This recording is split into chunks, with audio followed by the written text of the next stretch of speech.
như thế thì anh ơi chú 2 ngày nữa. Nếu mà không xoay được tiền anh xoay thêm. Con không ngờ là bố lại làm như thế đấy. Bố một xe con một xe rồi, giờ bố còn lấy mang đi bán hết, lấy gì mà để đi lại nhá. Mang hết rồi.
Sao xe mình ở đây nhỉ?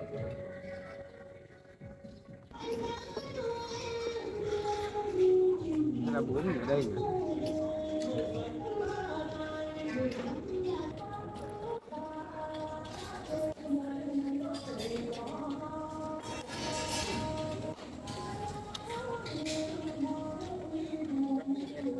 Đúng là xe của mình mà.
Chào anh. Ơi, cho anh hỏi trong số anh ở đây ai là xe và đỏ chưa? Xe đỏ à? Xe ông này mà. Cho anh có đi gì đây? Anh có thể ra ngoài anh hỏi chút được. Em Kể là hỏi đi đâu rồi? em bảo anh này ra ngoài em hỏi. Ở đây thôi. Ở đây các anh đang dùng đang uống bia thì hơi phiền cho anh chứ. Anh sẽ mua thì anh ra ngoài một tí tiền đi.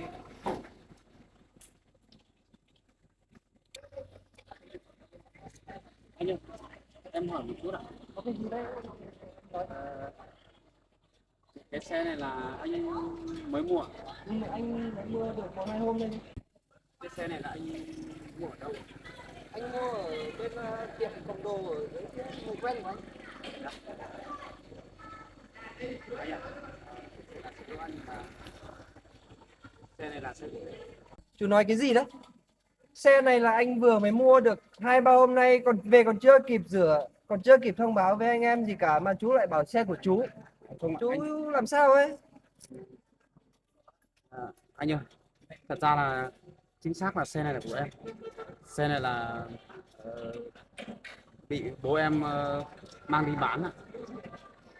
Cái này là việc của chú với lại gia đình chú chứ anh làm sao mà biết được? Chính xác là bố em mượn xe của em đi. Mà bố em lại không biết thế nào sao lại cái xe em đưa cho cầm đồ. Em tìm mấy hôm nay ạ. Đấy nói chú nhá, là cái này thì anh cũng không biết được là vấn đề của nhà chú. Đấy thì phát hôm ở dưới kia tiệm cầm đồ kia nó điện lên cho anh bảo là có một con xe ngon lắm. Đấy thì anh mới xuống xem, anh ưng màu hợp phong thủy của anh thì anh mới mua gần 700 triệu của anh đấy, Vâng, chứ có phải ít đâu. vâng. Thật ra là xe em mới mua được nay tính được chắc khoảng nửa năm thôi, 6 tháng. Em mà chú giờ chú bảo là xe của chú thì chú có cái giấy tờ gì không để bảo đảm cái xe này của chú không? Chú cho anh xem. Anh có cầm giấy tờ xe lên không? Có giấy tờ xe anh để trong xe. À vâng, thì em lấy căn cước của em ra. Anh có nhớ là biết mà. Rồi. Anh thông cảm cho em nhưng mà thật sự là đây là xe của em. Được. Anh xem.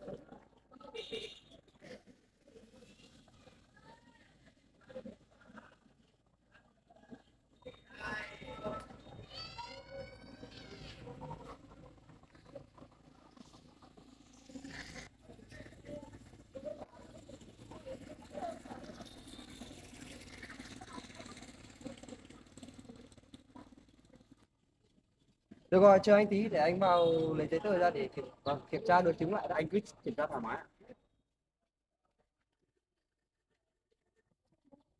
Ra là bố mình lấy cái xe mình đi bán.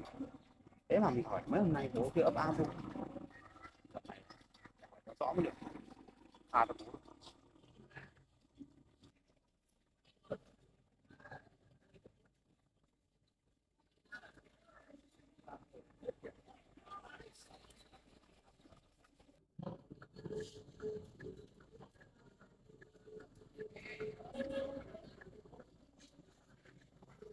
Ô, đúng xe của thằng này thật đúng không? Bây giờ làm sao nhỉ? Cái xuống xe trước ạ.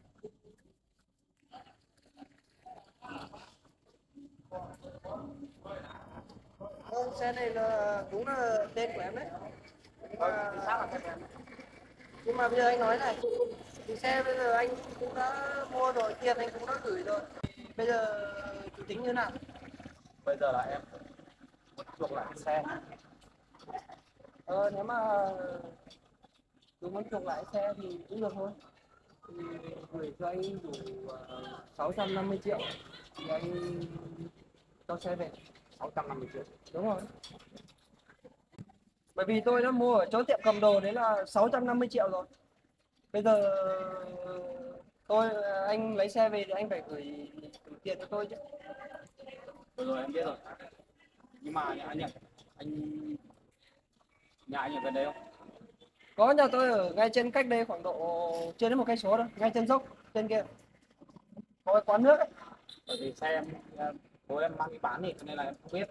À đấy thì tôi cũng không rõ được bởi vì có anh em người quen của tôi đấy giới thiệu cho tôi thì nói chung là con này cũng hợp mệnh hợp màu đối với tôi mới mua. Xe cũng đẹp thật. Bây giờ là anh quyết định sẽ sang bên nhà để đi mà anh đừng đi sang tên đổi chủ hộ nhé. Em cho tôi cái xong. Thì chú cho anh đi một cái thời gian bao nhiêu lâu? À, chắc khoảng mai hoặc ngày kia thôi. Em thu xếp xong rồi em xuống gặp anh. 1 đến 2 ngày nữa thì Ok, anh đừng mang đi đấy nhá, đi sang tên đổi chủ anh. rồi Này, này, khó ra. chú nói như thế thì anh cũng gọi là tạo điều kiện thôi, không có con này thì mình mua con mới con khác. Nếu mà chú nói như thế thì anh ơi chú đặt 2 ngày nữa chú xếp đủ tiền cho anh trả xe anh nhận tiền. Còn nếu như mà không đủ tiền 2 ngày nữa mà không đủ tiền thì anh ấy thì anh sẽ làm chút hồ sơ để sang tên đổi chủ sang tên của anh. Vâng, em biết. Anh chờ em. Bây giờ anh cho em xin số điện thoại của anh. Có tiền gọi cho anh.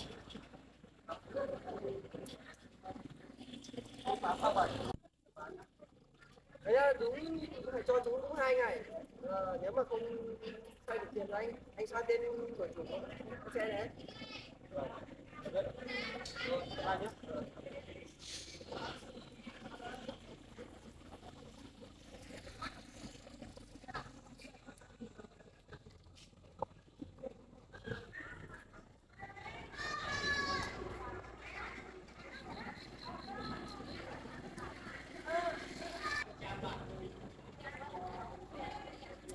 Gọi cho bố mới được. Bố dám làm xem thì bán.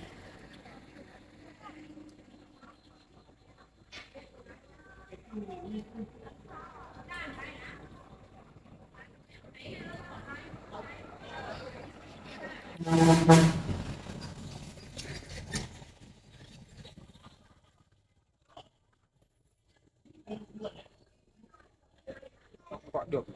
Máy bận là thế nào?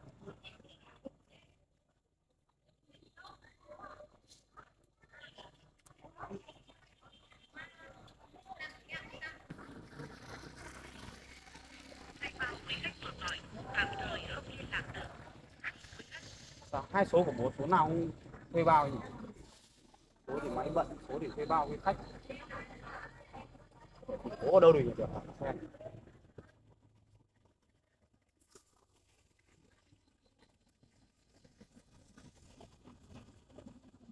Tìm bố mới được. Tìm cái chỗ hôm nọ mẹ gặp bố cái đó. Tìm được bố là không không thể nào lấy được xe về.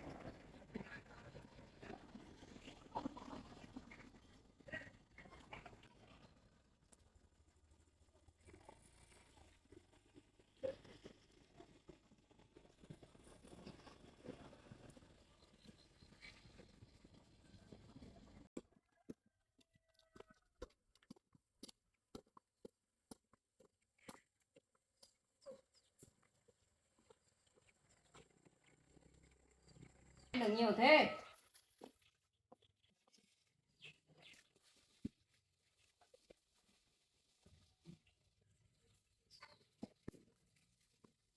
Tám, 10,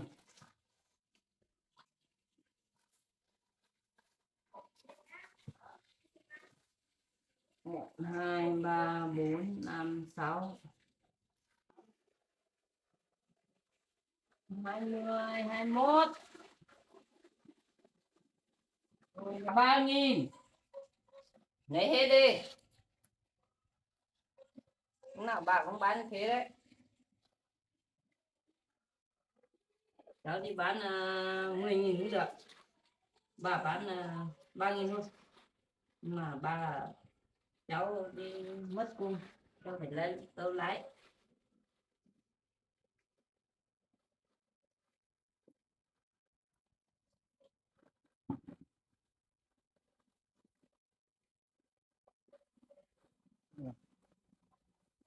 Cháu lấy hết thì bác lấy 50.000 bớt cho cháu đấy.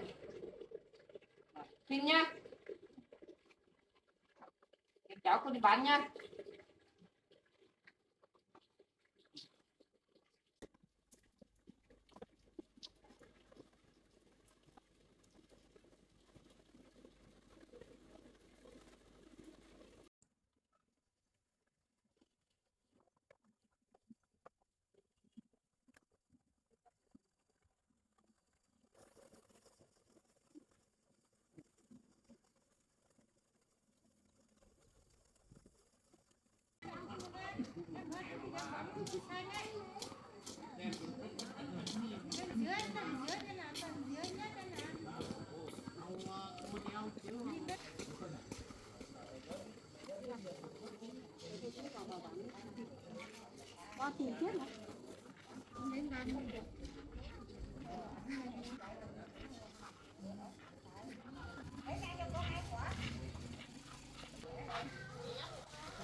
Quá. Đi mẹ.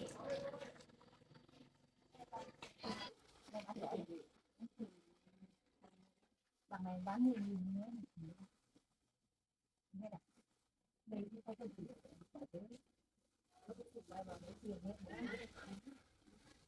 Điện. Đi sớm sớm. Thấy cả đây mình thấy nhau nữa.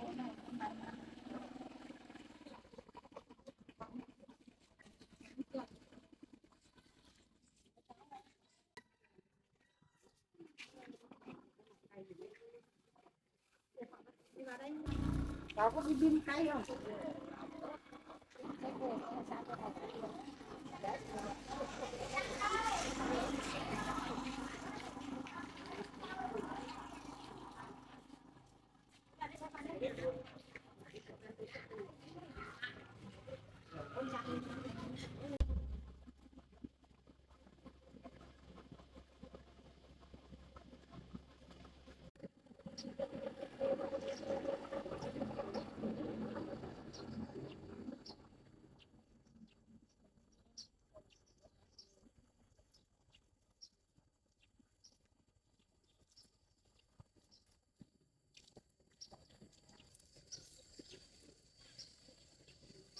Hôm đấy mẹ gặp bố ở đây, sao biết bố có về nhà không?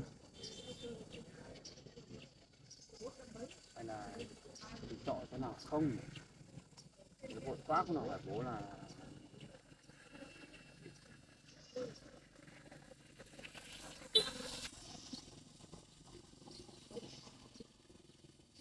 mất là cũng được hỏi là bố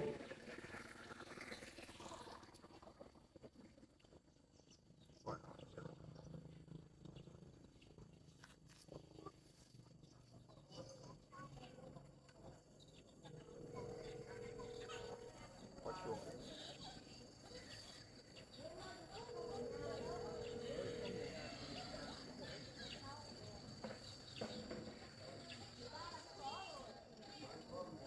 Bận là thế nào?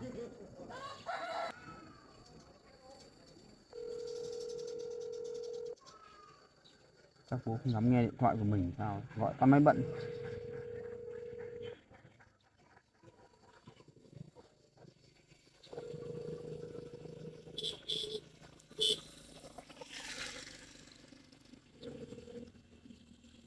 Tao máy bận rồi.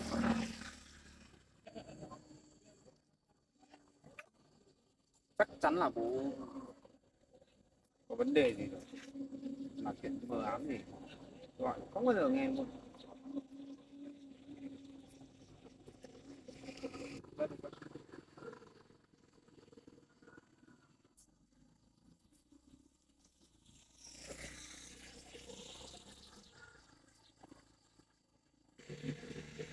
Gọi số kia cũng không nghe, số này cũng không nghe không.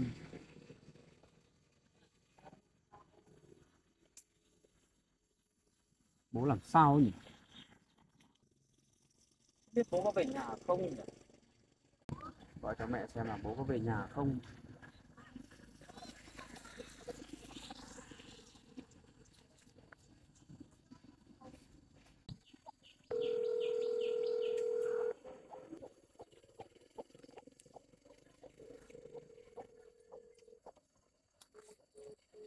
Cả mẹ cũng không nghe máy, chẳng biết là dạo này bố mẹ có chuyện gì không, gọi khó lắm. bố cũng không gọi được, mẹ cũng không gọi được. Lâu lắm rồi mình không về nhà gặp mẹ. Rồi mới đi tới tìm bố thì biết bố có ở trọ gần đây không hay là đi đâu không. Đi tìm quanh quẩn đây xem có thấy không.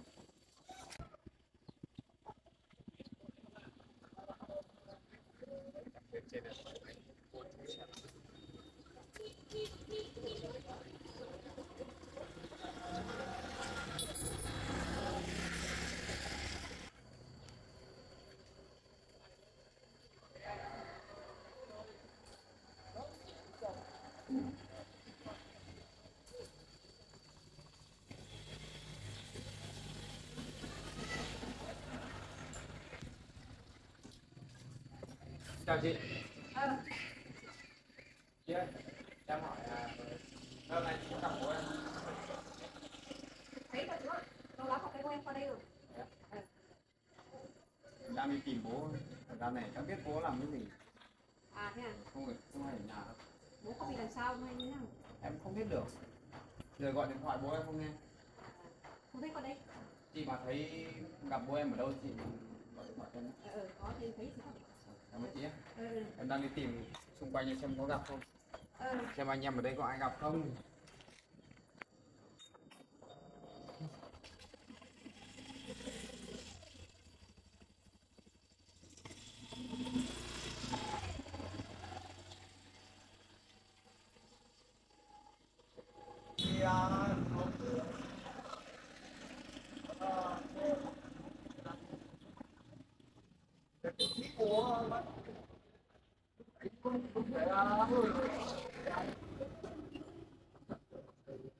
Chào chị nhé.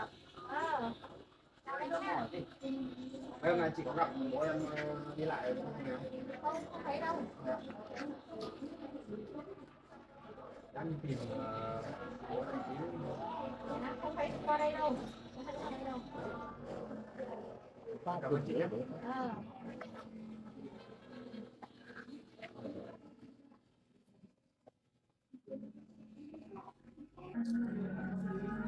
Chào chị.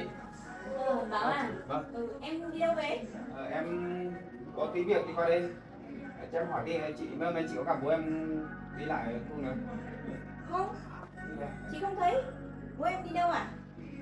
Mấy hôm nay là không biết là bố em làm cái gì nữa, không gặp, với lại không thấy về nhà. Thế á? Chị mấy hôm nay ở nhà nhưng mà cũng không thấy đâu em ạ. Không thấy đi qua đây Cái đâu. xe của em ấy, bố em chẳng biết mang đi đâu, chắc là mang đi bán hay làm gì rồi. Giờ gọi cho bố em không nghe. À, thế thì em thử xuống kia xem hỏi xem là cái quán kia là họ bán hàng nhiều hay đông người đến ấy. Thì em thử hỏi xem nhé. Chị ở đây chị gặp em bảo. Chị thì thỉnh thoảng thì mở cửa nhưng mà cũng không để ý. Ở quán kia thì họ hay mua hàng đông ấy, nhiều người ngồi ấy thì chắc là họ sẽ gặp. Hôm nào mà chị gặp bố em ở đâu thì chị gọi cho em nhé. Được rồi. Gặp bố em ở đâu là không cần ở khu này đâu, cứ gặp ở đâu mà được không? Gặp phát là chị gọi cho em nhé. Ở nhà đấy chị để ý thấy thì gọi. Cảm ơn chị nhé. Em bây giờ đi tìm ở đâu không thấy. Gọi cho mẹ em bây giờ gọi không nghe này. Không biết đi đâu tìm đây. Có tiếng việc mà nói chuyện bố thì... Hôm nào qua thì chị thấy thì chị gọi nhé.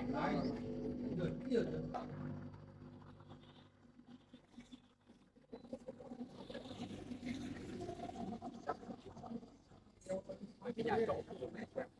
Nhà trọ bố lại nhà trọ. Kêu vào. Đi về nữa. Đưa đâu?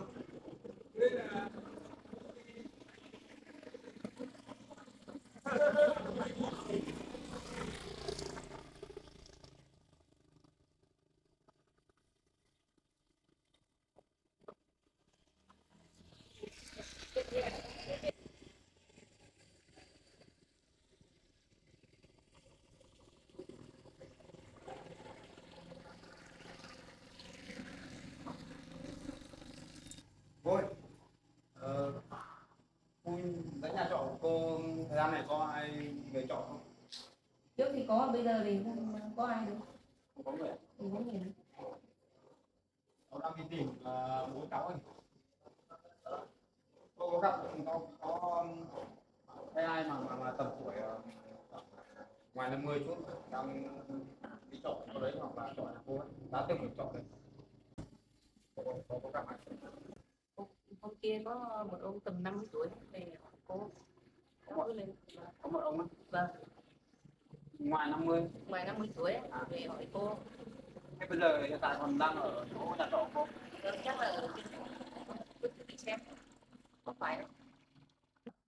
Cháu có thử lên trên đấy không có một ông ở đấy. Chưa giảm phòng cho cô đâu. Chưa thì thế chắc là có thể đấy. Cháu đi tìm. Để cháu lên hỏi xem nhé. Nhà trọ cô đấy. Vâng, nhà cậu cô đấy.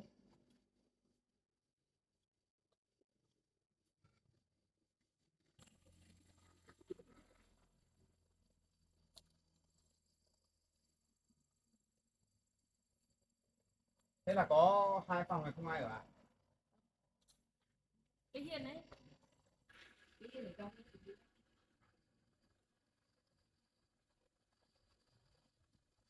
Bố. Thì ra là bố ở đây à? Đâu về? Con đang đi tìm bố đây. Sao con gọi cho bố mà bố không nghe máy? À bố, sao con gọi bố không nghe? Cái này không có đóng rồi à? Làm gì ở đây mà không có sóng, bố lại nói dối à? Đây sóng căng đây. Ông máy mất điện không có sóng, bây giờ không có điện rồi. Thế nhà sao không về, sao bố lại ở đây nhà trọ nhà nghỉ cơ mà. Bố bán rồi. Cái nhà của mình ở nhà mình, bố bán hả? Bán rồi. Bố bán thật á? Bố bán thật rồi. Bố có chuyện gì việc gì mà dùng tiền bán nhà đấy? Bố là bạn cô bố bạn ạ. Thế thì con hiểu rồi. Thế bây giờ bố bán cái nhà đấy thì mẹ ở đâu? Hiện tại là mẹ của con ấy, bây giờ bố bán nhà đi làm kiểu gì? Mẹ con đang ở đâu? Mẹ kế con ấy. Bây giờ không biết mẹ đi đâu nữa. Bố với mẹ lúc đấy cũng đã chửi nhau. Cho là mẹ cũng chắc trốn đi bà ngoại hay đi đâu rồi. Bây giờ bố cảm thấy bằng cách thì chắc phải ly hôn rồi. Còn cái nhà bố cũng bán xong rồi. Thế bố bán bố có bảo mẹ không đấy? Không có bảo. Bố làm Không ăn bảo thô. à? Bố làm ăn thô lỗ thì mất nhiều tiền quá bố phải bán đi. Bán thì cũng phải bảo mẹ chứ, bây giờ bố bán thì giờ mà nếu mà mẹ mà về rồi thì lấy đâu mà nhà ở? Đã nói nhau chửi nhau như con ạ. Xong bắt đầu mẹ trốn đi. Thì bố ở lại bố bán nhà thôi. Thế bố bán cả nhà. Thế cái xe của con ấy là bố cũng mang đi bán nốt đúng không? Bán bố mượn thôi. Thôi à, bố đừng có nói dối nữa. Con vừa mới gặp xe của con ở ngoài kia, không biết anh nào nó mua rồi kìa. Bố bán rồi. Con không ngờ là bố lại làm như thế đấy. Đến giờ này bố tốt nhất là bố đừng có chối nữa. Con nhìn thấy hết rồi. Xe của con ngoài kia nãy con vừa gặp ngoài kia. Biết ông anh thanh niên nào nó mua kìa, bây giờ nó mua lại với cái tiệm cầm đồ ấy, bố mang đi cắm ở đâu ấy. Không, nó bạn bố mượn đi nó bảo uống nước thôi. Bố còn cãi à? Chắc con nhìn nhầm đi chứ. Nhiều xe, dòng xe nó giống nhau nhiều lắm con ạ. Không phải xe của con đâu. Xe màu thì giống nhau. Nhưng mà riêng cái biển số xe thì không thể nhầm được. Xe của Không. con biết chứ. Con nhìn nhầm rồi. Bố làm này lại khổ cả con ra. Bố có biết cái xe đấy là con tiết kiệm bao nhiêu tiền, bao nhiêu thời gian mới mua được cái xe đấy không? Bây giờ bố bảo mượn thì bố mang đi bán mất rồi. Bây giờ cái anh kia bảo chuộc 650 triệu kìa. Bố bảo là bố chưa bán. Các bạn mà bố người thôi. Con bố nó mãi con là không nghe. Giờ này bố còn cãi được thì con chịu rồi. Bố mang đi bán rồi bố đừng nói luôn đi, bố không chối được đâu. Con nhìn thấy xe của con ở đấy rồi, người ta nói người ta mua lại rồi. Bố bán 600 triệu không? Các họ nó phép với con thôi. Bố không bán mà. Bây giờ bố mang xe con đi bán rồi. Rồi con lấy xe đâu mà đi làm? Cả nhà bố cũng bán hết. Bố làm ăn thua lỗ thì cần tiền nhiều thì bố cũng phải nói chuyện với con đi để tìm nhau, tìm cách giải quyết chứ. Bằng cách chứ bây giờ bố một mình tự quyết bán cái nhà rồi. Xe của bố cũng bán. lấy luôn cả xe của con đi bán. Hôm qua là bố lên chỗ Mận là con thấy nghi rồi. Mận có ít tiền tiết kiệm đấy, bố cũng vét đi nốt. Bây giờ bố nó thân với con à? Bây giờ thấy con dồn bố vào đường cùng rồi thì con thông cảm cho bố rồi. Tại Con con xe, con xe chuyện làm ăn của bố không thành hay là nọ kia là bố ở tại con á. nó bảo là bố có tí làm thôi, mà nó thôi lỗi nhiều quá đi. Mua lỗ thì cũng Bây giờ bố nói thật với con là con xe của con là bố đi bán rồi, con thông cảm cho bố rồi.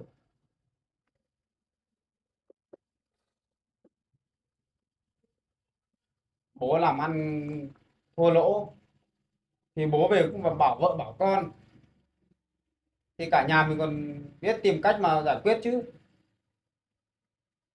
Năm nọ bố lên nhà thì bố cứ nói viển vông nói nọ nói kia, lúc thì như kiểu thật, lúc thì như kiểu nói giả ấy, giả vờ ấy, ai mà tin được.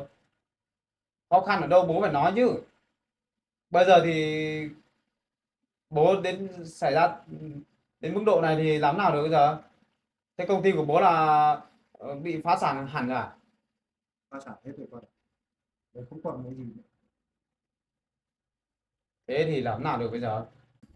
Con ạ, hiện giờ là công ty của bố bây giờ là trắng tay rồi, không còn cái gì nữa rồi. Hôm qua bố lên vay tiền với Mận mà đi chụp con xe máy cho các bạn thôi. Chuộc xe máy á? Chụp con xe máy cho thằng bạn, bố cũng lấy đi cắm rồi, bây giờ chụp được rồi. Cái gì? Xe của bạn mà bố cũng lấy đi cắm á?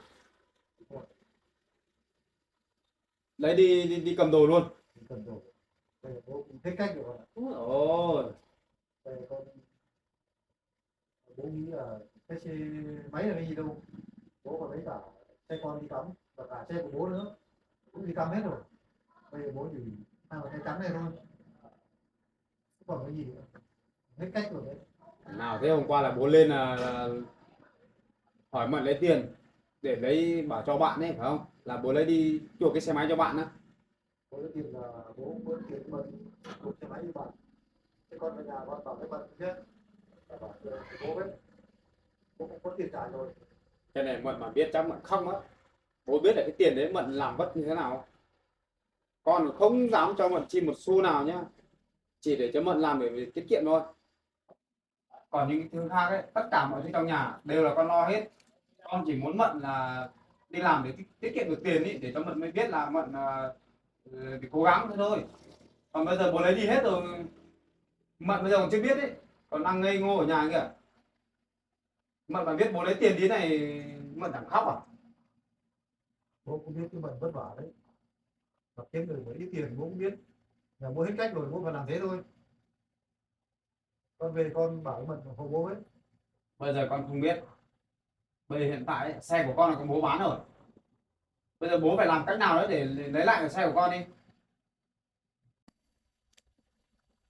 Muốn nói gì đi chứ. Bây giờ cái gì bố cũng mang đi bán hết rồi, bây giờ làm nào.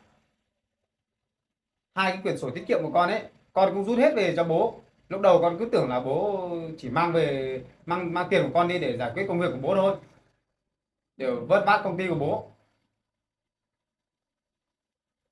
Bây giờ xe của con bố cũng mang đi bán, tiền tiết kiệm của con cũng lấy đi hết. Bây giờ con lấy gì mà để sống nữa. Bố làm ăn trục trặc thua lỗ như thế kia thì bố phải nói cho con biết chứ. Bố cứ giấu giấu giấu. Con ơi, con để bố xin nhá, bây giờ bố cũng không muốn làm như thế đâu, là cái bản làm ăn của bố ấy thua lỗ quá nhiều thì cũng vì chuyện làm ăn thôi, vì nó ngoài ý muốn con ạ, cho nên bố mới phá sản như thế. Thì cả xe cả nhà bố cũng bán hết đi rồi. Bây giờ thì vợ con thì sống thế nào đây?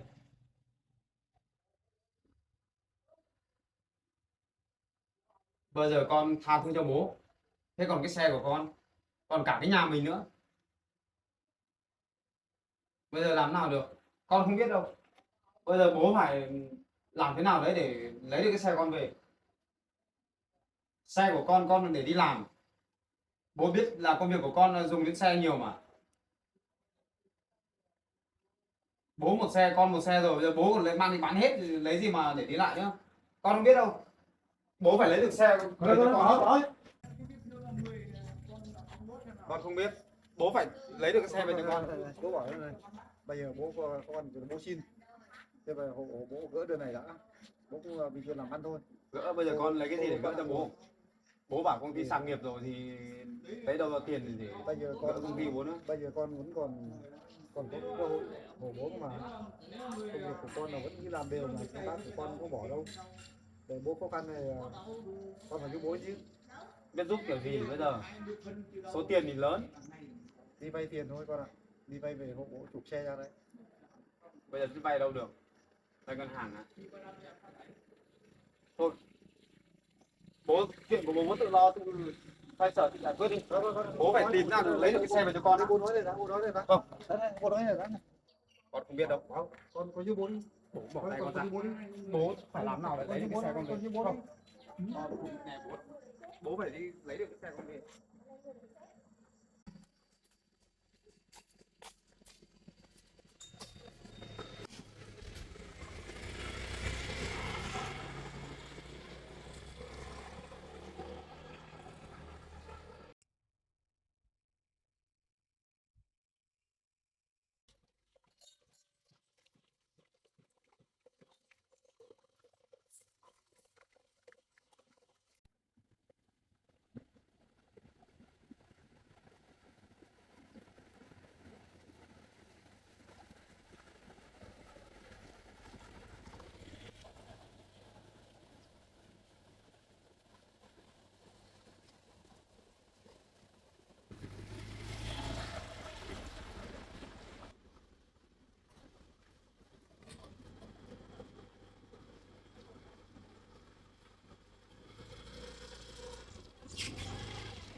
Nói chuyện với nó.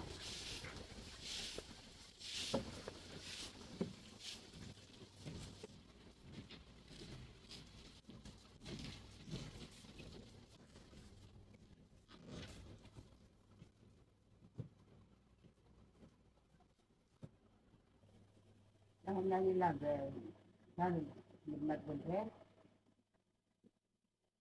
Bà ơi. Xe ô tô của cháu, bố cháu mang đi bán rồi. Sao bố cháu lại làm thế?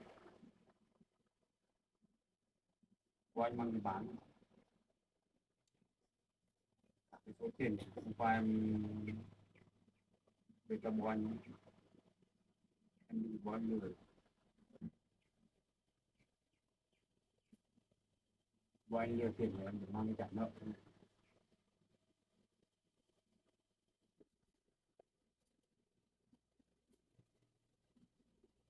Ngay từ đầu rồi, nếu mà anh ở nhà ấy, anh sẽ không cho em mang tiền của em ra cho bố anh đâu. Bây giờ em mất hết rồi đấy.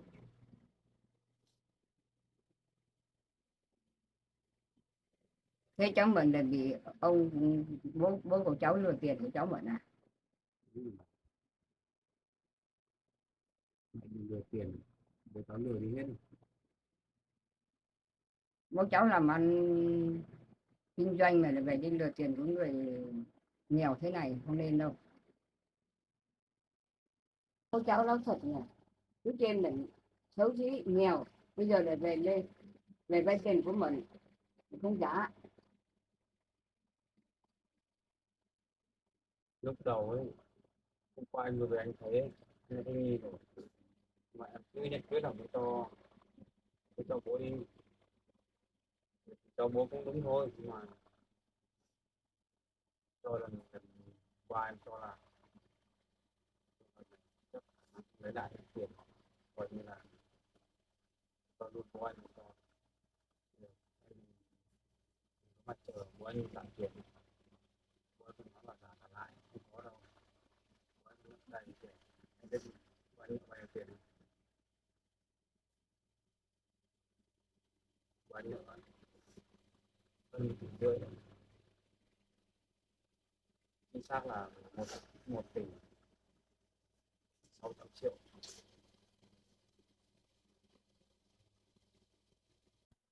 Không, thôi, coi như tiền đấy là cho bố anh đi, một bài học cho mình.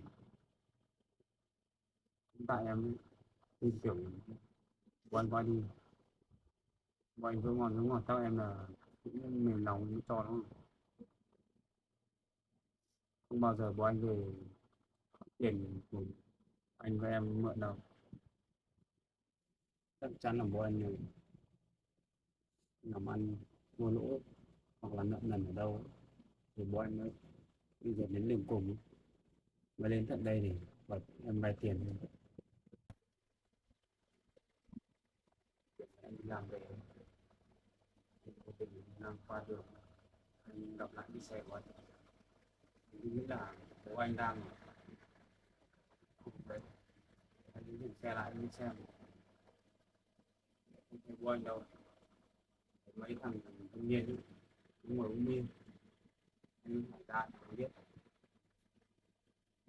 trong số đám thanh niên ấy có một anh là mua lại cái xe của anh từ cái chỗ cầm đồ, anh biết là xe anh của anh bán. Ơi, bố của cháu bán xe của cháu đi thật à? Vâng, Bán cái xe của cháu thì bây giờ cháu đi làm lấy cái gì đi làm được? Nhưng xe máy thì lúc gặp mưa nắng thì vất vả cho bản thân cháu á. không biết nữa, bây giờ cháu bắt gặp xe của cháu ở ngoài đấy, cháu hỏi rồi họ bảo là họ mua lại cái xe của cháu ấy, từ cái chỗ cô cháu bán ấy, cái tiệm cầm đồ, cái nhà của ai ấy họ cầm đồ ấy. Bây giờ anh phải chuẩn bị hơn 600 triệu để đi chuộc lại cái xe đấy. Cái anh kia nó bảo cho thời hạn là 2 ngày, nói anh chuộc là anh ấy sẽ sang tên của anh ấy và chuyển chủ luôn, là coi như anh mất cái xe đấy. Không biết phải làm gì, bán nhà này đi á không, nhà này em với bà với con còn ở chứ, bán đi thì lấy chứ mà, với lại bán nhà này không được tiền đâu, mình nghĩ đến chỗ bán nhà thì bán, anh nghĩ xem giờ biết phải làm nào rồi.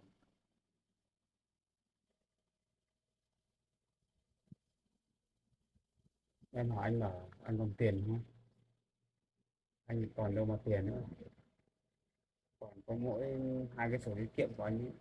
Từ lúc anh mua xe xong anh tiết kiệm được bằng đấy, rút hết ra cho bố để giúp bố vắt lại để công ty bố, nhưng mà đang đâu có ngờ đâu. Anh gặp bố anh hỏi rồi, bố anh bảo phá sản rồi, bây giờ là bố anh tay trắng, anh thì bây giờ anh mất xe, bây giờ bố anh còn đang phải thuê cái nhà trọ cũ kỹ kìa để ở kìa, không biết rõ là bố anh còn nợ bao nhiêu.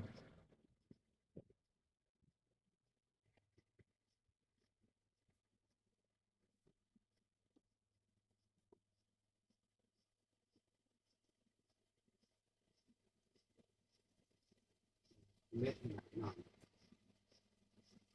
anh làm sao mà xoay được hơn 600 triệu để đi chuộc cái xe, căn nhà to của anh thì ấy, bố anh cứ bán rồi, bán hết, bán tài sản, bố anh phải đi thuê nhà trọ.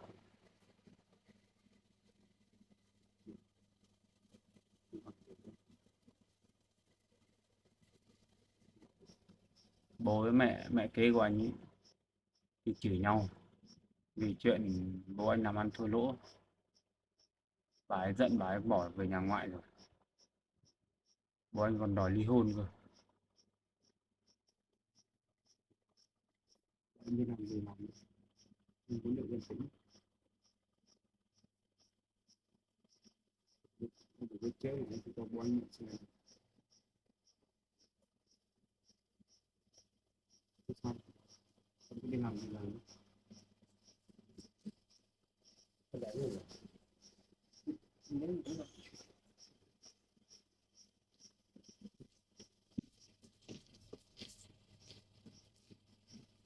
Cháu ơi, cháu đừng buồn nữa, dần dần khác giải quyết được thôi. Buồn bây giờ cũng không lấy lại được cái xe của cháu nữa rồi. vâng và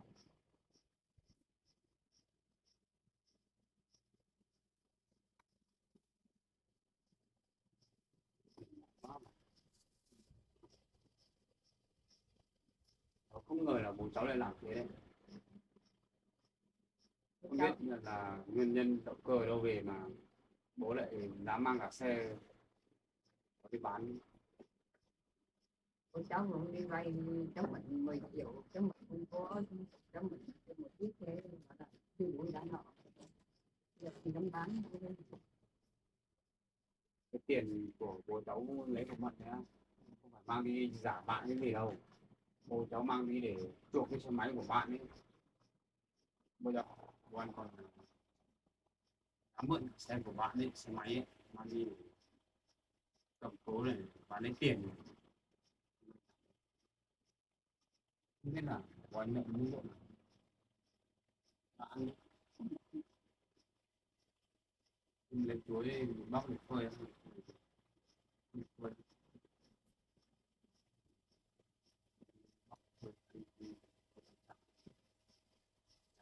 chí nào nhé.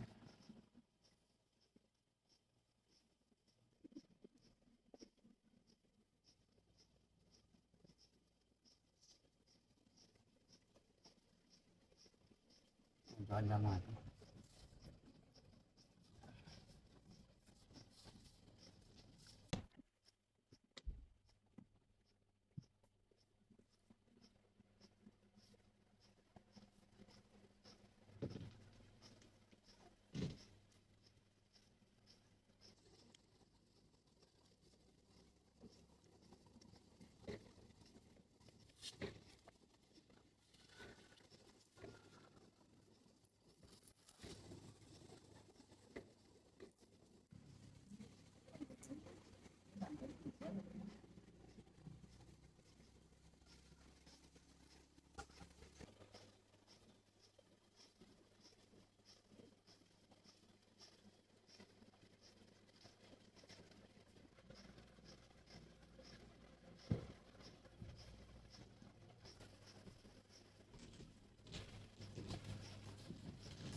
Quá xin quá